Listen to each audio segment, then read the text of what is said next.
Ang tawag nito ay marami. Ang ibang tawag nito ay magnetic temperature switch. Meron ding temperature limiter switch or steel spring switch, o ewan ko kung anong pangalan niyo nito. At saan ba ginagamit ito? Dito yan. Ginagamit yan sa pinakapusod ng rice cooker.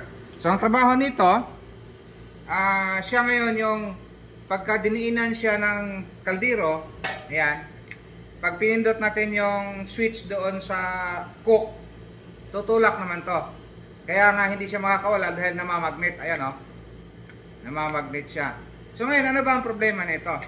Pagka ang sinaing mo ay hindi pa naluto, tapos kusa na siyang nag-warm galing sa cook, isang dahilan to, napalitin na. So masyadong weak na yung kapit ng magnet niya. Pag nainitan, hindi na siya nakakapit, kaya bumibitaw siya ng kusa. So palitin na to siya.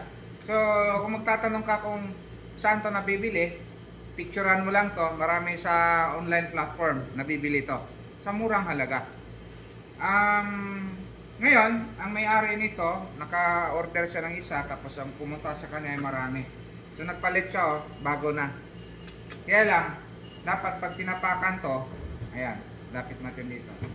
Pag tinapakan ng, o nadagan na ng kaldero yan dyan, dapat yan ay magsi-switch. Tingnan nyo, naglalak.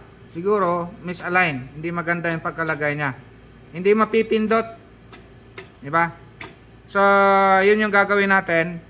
Check natin kung tama yung pagkalagay niya, tama yung pwesto nito.